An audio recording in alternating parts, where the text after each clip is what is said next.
Assalamualaikum warahmatullahi wabarakatuh.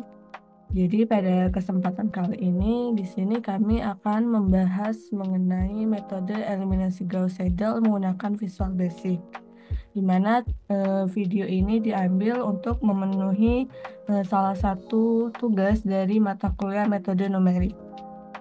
Nah, sebelum itu izinkan kami untuk memperkenalkan diri terlebih dahulu.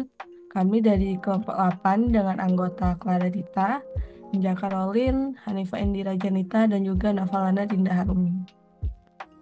Nah, sebelum ke pembahasan mengenai bagaimana sih metode eliminasi Gauss menggunakan Visual Basic, mungkin kita ke materinya terlebih dahulu sebagai pengantar. Nah, jadi apa itu metode eliminasi Gauss-Seidel?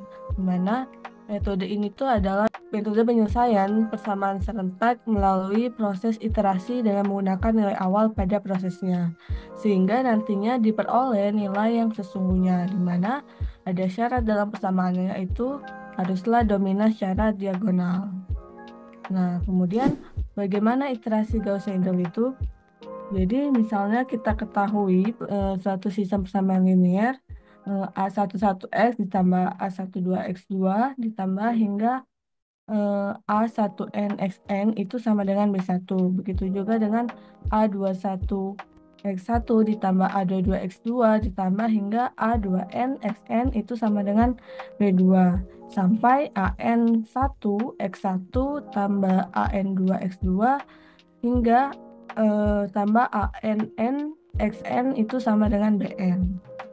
Nah, kemudian dengan syarat AKK itu tidak sama dengan 0 dan K itu dimulai dari 1 hingga N, persamaan larannya itu bisa dituliskan sebagaimana bisa dilihat di PPT ini, di mana X1 pangkat K plus 1 itu sama dengan B1 dikurang A12X2 pangkat K hingga sampai dikurang A1N XN pangkat K. Begitupun seterusnya hingga XN pangkat K plus 1 sama dengan BN dikurang AN1X1 pangkat K dikurang AN2X2 pangkat K hingga ANN-1 XN-1 pangkat K per ANN. Sekarang kita akan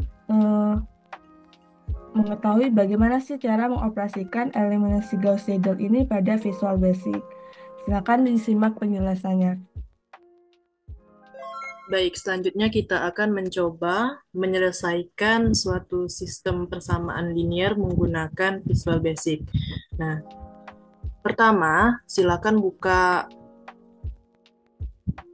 Excel kalian. Nah, terus masukkan sistem persamaan linear. Nah, di sini kami mencontohkan menggunakan empat persamaan dengan 4 variabel. Nah, yang pertama, ubah dulu masing-masing persamaan itu seperti yang dijelaskan oleh pemateri sebelumnya. Yang pertama ini, persamaan yang pertama kita bisa ubah menjadi P sama dengan, persamaan yang kedua bisa diubah menjadi Q sama dengan, kemudian yang persamaan ketiga menjadi R sama dengan, dan yang terakhir menjadi S sama dengan gitu.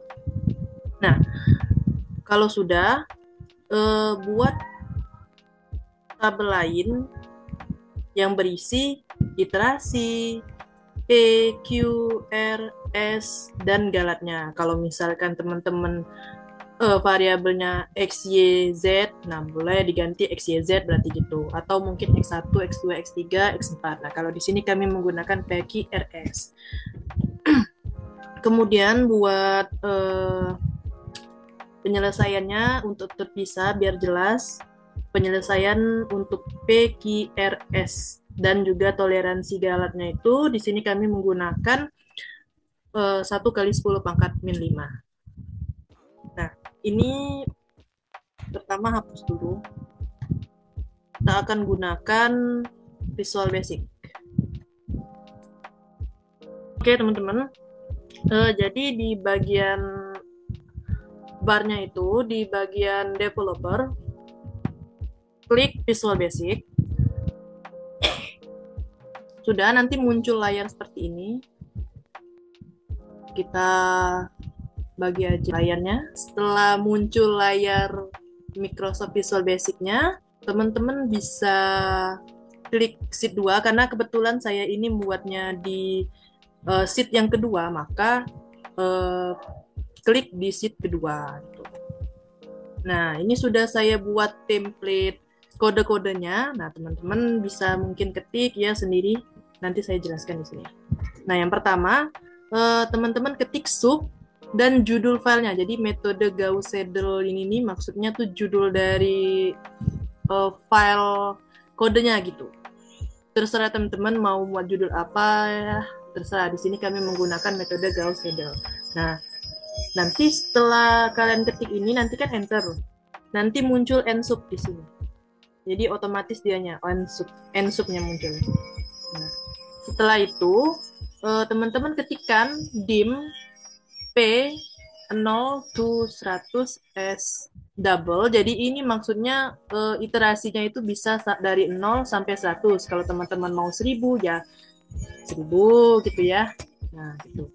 Kemudian untuk variabel Q-nya juga, R-nya juga, S-nya. Dan terakhir, jangan lupa untuk memasukkan galatnya. Jadi kita harus definisikan juga galatnya. Nah, kemudian kita beritahu di mana posisi dari P awal. Di sini P0, P awalnya itu ada di sel F8. Teman-teman lihat di Excel-nya. Nah, di sini kan posisi P awal itu di kolom F8. Nah, begitu juga dengan R0 dan S0. Silakan teman-teman lihat di Excel-nya gitu ya. Nah, kemudian TIGI, apa sih TIGI di sini? Nah, TIGI di sini maksudnya toleransi galat. Kami singkat saja biar mudah. Jadi TIGI itu maksudnya toleransi galat itu di posisi M7. Nah, kemudian MI sama dengan 100. M ini maksudnya iterasi terakhir. Karena di sini 100 berarti di sini MI-nya juga 100. Nah, ini MI ini boleh teman-teman tulis NI terserah lah ya. Atau mungkin L saja boleh. Nah, kemudian kita masukkan rumusnya. For I sama dengan 1 to MI. Jadi dari iterasi 1 sampai MI, iterasi terakhir, kita masukkan rumusnya. Nah, di sini kan sudah diketahui nilai awal dari P, R, dan S. Makanya kita mulai dari Q. Nah, teman-teman bisa lihat rumus dari Q ini tadi 1 dikurang 2P ditambah R ditambah 2S itu dibagi 9. Nah, tinggal masukkan saja di sini. Penulisannya nggak ada yang berbeda kayak biasa. Nih, 1 dikurang P dikali PI ya. Kenapa PI? Karena tadi kami menyimbolkannya dengan I ditambah RI ditambah 2 dikali SI dibagi 9. Nah, begitu juga dengan rumus P, R, dan S. Cuman bedanya ada tambahan I plus 1. Nah, karena cek nih, P ini tadi, PI plus 1, kan Q-nya tadi sudah dapat nih di awal, sebelum P. Jadinya kita masukkan I plus 1, bukan I plus 1.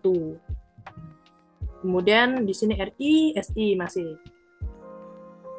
Selanjutnya RI plus 1, karena sudah dapat P-nya, Q-nya juga dapat, maka diganti jadi I plus 1, dan S-nya itu kita ganti semua jadi I plus 1. Kemudian kita masukkan rumus galatnya. Rumus galat seperti biasa. Absolut dari QI plus 1 dikurang QI. Selanjutnya, kita tentukan selnya. Jadi, sel I plus 1,5. Jadi I tadi kan kita mulai dari 1, berarti 1 tambah 7, 8. Nah, kita lihat posisi dari sini. Pertama untuk posisi dari I, iterasi. Jadi kalau teman-teman lihat di bagian barisnya, berarti ini kan 1, 2, 3, 4, 5, 6, 7, 8. Berarti di posisi ke 8. Jadinya I plus 7. Nah, kolomnya ABC kan, berarti kita hitung 1, 2, 3, 4, 5. Jadinya itulah kenapa di sini dituliskan sel I plus 7,5. Ini untuk posisi dari I. Kemudian posisi dari P sebelahnya kan, posisi dari Q, posisi dari S, R, dan S. Nah, lalu yang terakhir ini untuk posisi galat. Sini. Nah, terakhir kita menggunakan if. If absolut dari Ki I plus 1 dikurang Ki I sama dengan 0 si galat tadi, atau galatnya itu kurang dari Tigi, toleransi galat, maka kita harus jalankan ini. M3.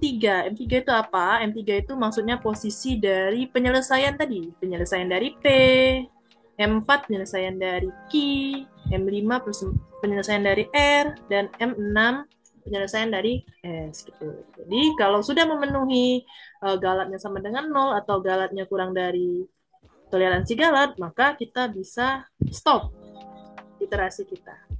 Exit zoom, jangan lupa. Lalu endkan if-nya. Setelah itu kita lanjut ke I selanjutnya. Lalu end zoom. Teman-teman, kita bisa run. Sebentar. Run yang di sini ya, run sub. Nah, nanti muncul sendiri di Excel-nya. Buka Excel-nya. Nah, muncul sendiri teman-teman. Nah, dari sini iterasinya berhenti di iterasi ke-12. Kita warnain biar beda. Nah, iterasinya berhenti di iterasi ke-12 dan kita dapatkan penyelesaian dari P-nya itu sekitar min 0,224, Q-nya di 0,18, R-nya di sekitar 0,709, dan S-nya itu di sekitar min 0,258. Begitu teman-teman. Mungkin itu saja penjelasan dari kami. Kami tutup. Wassalamualaikum warahmatullahi wabarakatuh.